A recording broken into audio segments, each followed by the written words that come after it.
আর শুভজিৎ, আজকে সংসদে কিন্তু একটা গুরুত্বপূর্ণ বৈঠক হয়েছে, এবার আমরা মনে হয় সেদিকে একটু নজর রাখতে পারি। অবশ্যই গুরুত্বপূর্ণ তো বটেই, তার কারণ রাজ্যের অনেক মানুষের দাবি নিয়ে প্রধানমন্ত্রীর সঙ্গে দেখা করেছেন রাজ্যের মুখ্যমন্ত্রী মমতা বন্দ্যোপাধ্যায়। কিন্তু সেই বৈঠকে কি হলো, কি উঠে আসলো দেখুন। দিদি, আপনার পা কেমন আছে? আপনিও সুস্থ থাকুন। নতুন সংসদ ভবনে প্রথমবার প্রবেশ রাজ্যের মুখ্যমন্ত্রী মমতা বন্দ্যোপাধ্যায়ের।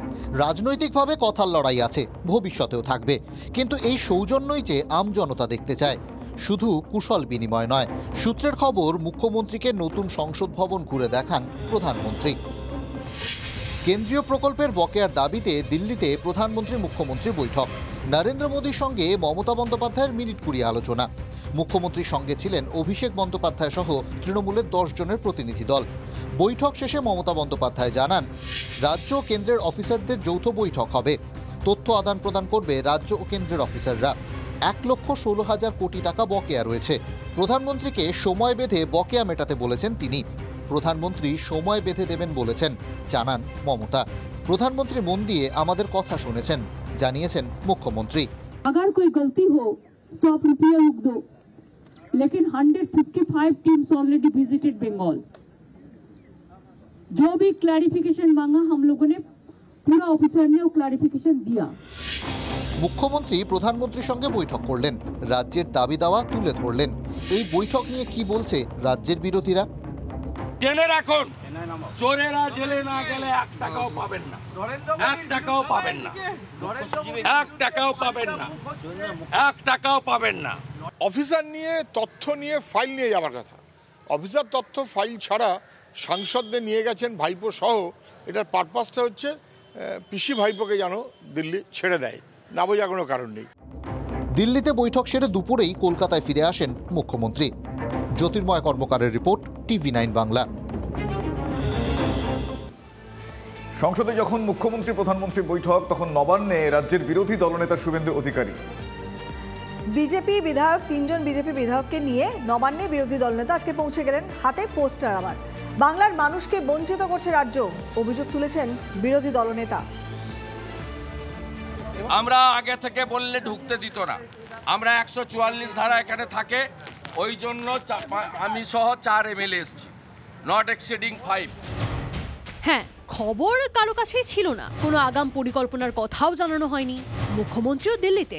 এই অবস্থায় বুধবার সকালে হঠাৎ করেই নবান্নে হাজির রাজ্যের বিরোধী দলনেতা। রাজ্যের দাবি নিয়ে যখন প্রধানমন্ত্রীর দ্বারস্থ, তখন নিজেদের দাবি নিয়ে রাজ্যের মুখ্য সচিবের কাছে শুভেন্দু।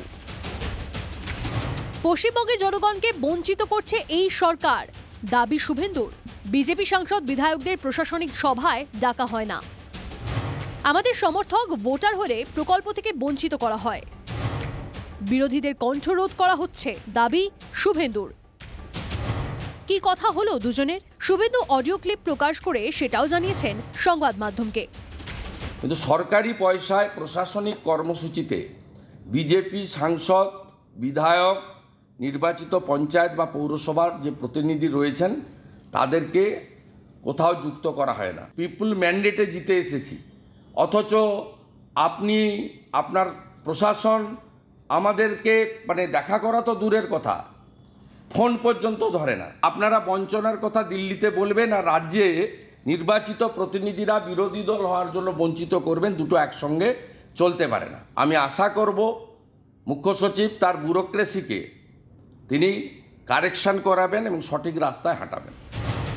শুভেন্দুর এই পদক্ষেপ নিয়ে তৃণমূল CPM কি বলছে? দিল্লিতে প্রধানমন্ত্রী মুখ্যমন্ত্রীকে সময় দিচ্ছেন, বাংলার স্বার্থে আলোচনা চলছে, অতৃপ্ত আত্মা সহ্য হচ্ছে না। তো যখন গেছেন একই সময়তে অন্তত কলকাতাতে শুভেন্দুও যেন সংবাদে ভেসে থাকতে পারে। এদিকে যেদিন শুভেন্দু অধিকারী নবান্নে গেলেন, সেদিনই নবান্নের নিরাপত্তায় বড় সড় রদবদলের খবর। সূত্রের খবর, নবান্নে ঢোকার মূল গেটে নিরাপত্তা সাজানো হচ্ছে। মুখ্যমন্ত্রী যে গেট দিয়ে নবান্নে ঢোকেন তার নিরাপত্তা বাড়ছে।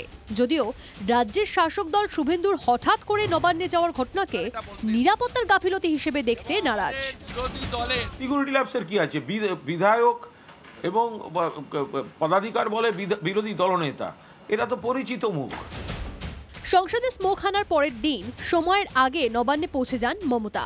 নিরাপত্তা অফিসাররা কেউ না থাকায় ক্ষোভ প্রকাশ করেন মমতা। TV9 বাংলা। আর এদিকে আজকে বিচারপতি গাঙ্গুলির বাড়িতে SL/ST চাকরি প্রার্থীরা পৌঁছে গিয়েছিলেন। সুপার নিউমারারি পোস্টের জটিলতায় নিয়োগ আটকে 1280 চাকরি প্রার্থীদের 4 জন প্রতিনিধির সঙ্গে আজকে বিচারপতি গঙ্গোপাধ্যায় কথাও বললেন। বিচারপতি অভিজিৎ গঙ্গোপাধ্যায় আইনজীবীদের সঙ্গে আলোচনার পরামর্শ দিয়েছেন চাকরি প্রার্থীদের। একদিন সমাধান পাবেন চাকরি প্রার্থীদের এমন আশ্বাস দিয়েছেন বিচারপতি। কিন্তু চাকরি যে পাবেনই তেমনটা বলছি না। যারা বসে আছেন তারা কেন বসে আছেন, তারা আদালতে যাচ্ছেন না কেন, সকলের নাম প্যানেলে আছে তো, এমনটা প্রশ্ন আজকে করলেন বিচারপতি। 200 বছর রাস্তায় থাকলেও সমাধান পাবেন না, আন্দোলনরত চাকরি প্রার্থীদের আদালতে যাওয়ার পরামর্শ বিচারপতি। রাস্তায় বসে না থাকে, আপনাদের যদি সত্যিই একটা কারণ থাকে বসে থাকা, সেই কারণটা নিয়ে হাইকোর্টে আসুন, আদালতে আসুন। আদালতে শত শত মামলা হয়েছে, সেখানে শত শত লোক রিলিফ পেয়েছে, বহু লোক রিলিফ পেয়েছে। আপনার যদি রিলিফ প্রাপ্য থাকে আপনি নিশ্চয়ই পাবেন, যদি প্রাপ্য না থাকে 200 বছর রাস্তায় বসে থেকে কোনো রিলিফ পাবেন না। আমার তো মাঝে মাঝে প্রশ্ন জাগে, তারা সকলে প্যানেলে আছেন তো, বা ওয়েট লিস্টে আছেন তো? এটা আগে ভালো করে তারা দেখুন, আপনারা দেখুন। রাস্তায় বসে থেকে কি হবে? এতদিন ধরে 1000 দিন ধরে রাস্তায় বসে আছে, কেউ শুনবে? কিছু করতে পারবে?